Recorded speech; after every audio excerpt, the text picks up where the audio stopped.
大家好啦，咁我係德勝組嘅阿葉啦，咁我有我太太阿欣啦，係啦，咁我哋今次咧都係第一次上台講見證嘅，係啦，多謝啊！咁其實咧我哋都儲咗一啲見證，一啲即係有啲見證啦咁啊，但係次次咧都過咗一段時間之後咧，咁熱情冷卻咗咧，我哋就冇嗰個衝動去分享去俾大家啦。咁最近咧小學嘅統一派位咧出咗個結果，咁咧我哋都想打鐵情，咁啊喺呢個時候就講一講神喺我哋近咧發生咗有啲咩見證咁樣嘅。咁首先我講下我哋簡單講下啦，我哋點解會入嚟呢間教會咁樣啦。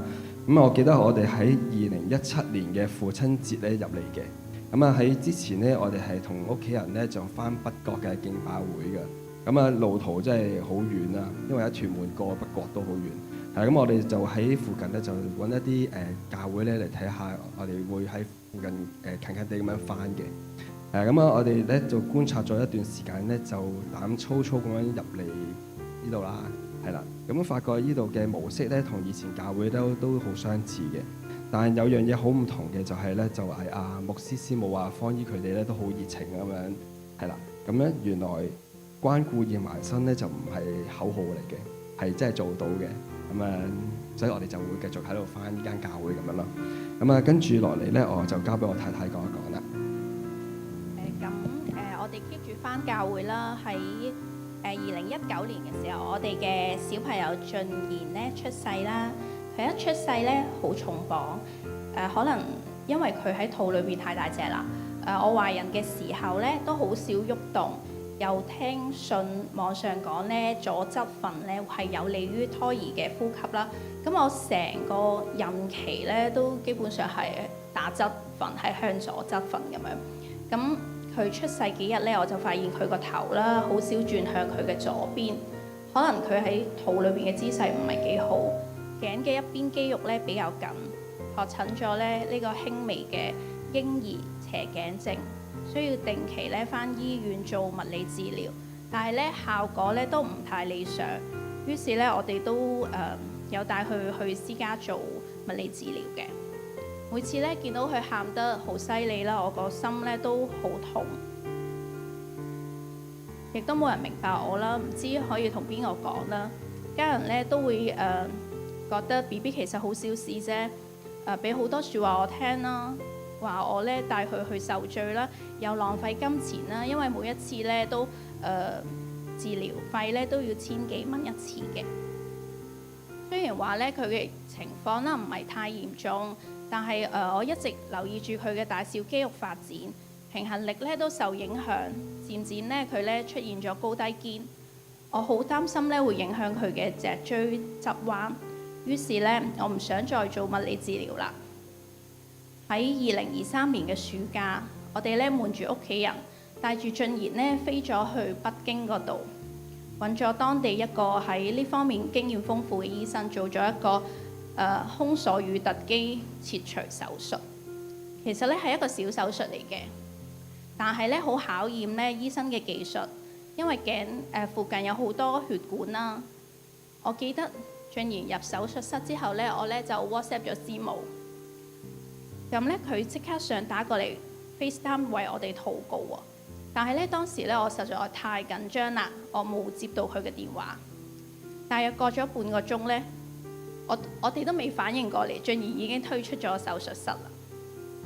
前邊一個咧做同樣手術嘅小朋友咧喺入邊咧係超過咗1個鐘嘅，真係好感恩。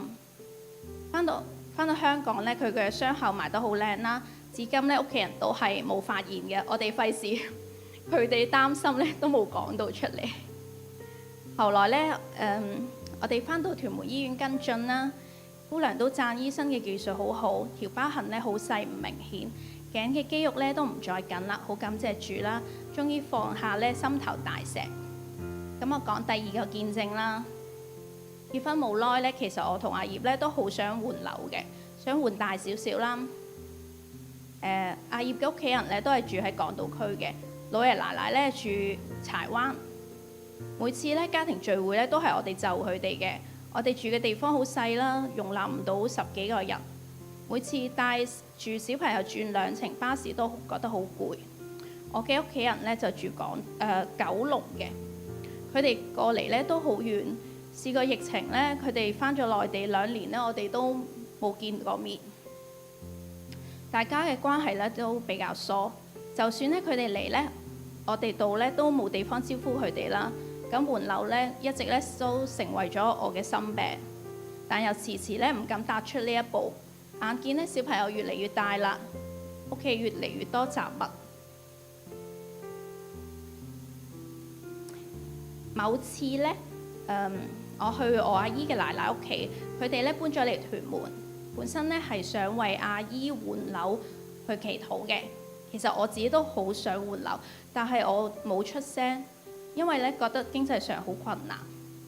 但佢哋咧突然間咧為我哋按手祈禱喎。我覺得咧我都係時候勇敢咁踏出呢一步㗎啦。於是咧我哋兩個咧就開始咗長達1年半嘅等待。期間咧有好多人上嚟睇樓啦，有段時間又靜咗，樓市咧開始不斷咁樣跌。我哋好驚自己賣平咗，又驚咧賣遲咗追唔上樓價。喺2023年尾嘅時候，我哋賣咗層樓。新業主咧仲好好咁租多半年俾我哋。隔咗2個月咧，我哋買咗一個3房單位。我其實咧一路都係諗住換大少少，2房就夠㗎啦。但係咧神為我哋預備嘅咧係超乎想像，裝修咧亦一切順利。屋企人咧都嚟多咗我哋屋企聚會啦，家庭關係咧都密切咗嘅，好感謝主。最後咧，我講一下咧，今個星期放榜嘅小一排位，俊賢咧入咗第1志願，就喺屋企附近咋，行路咧7-8分鐘就到啦。嗰朝早咧7點半嘅時候咧，我聽到短信聲咯，我成個係彈起身嘅。未撳開之前咧，我心裏邊咧係簡單咁樣呼求主，你為俊賢安排嘅咧就係最好嘅。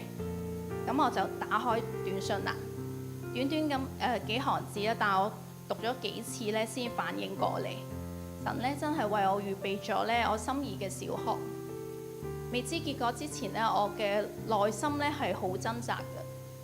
我心儀嘅小學咧，又是否神嘅安排呢？如果我入咗第2間小學，而我又去叩門，第1志願萬一成功，係咪我強求呢？我心儀嘅又適唔適合俊賢呢？神呢已經俾咗答案我啦，免去我面試嘅煩惱，真係好感謝主，一切榮耀歸俾主，Amen。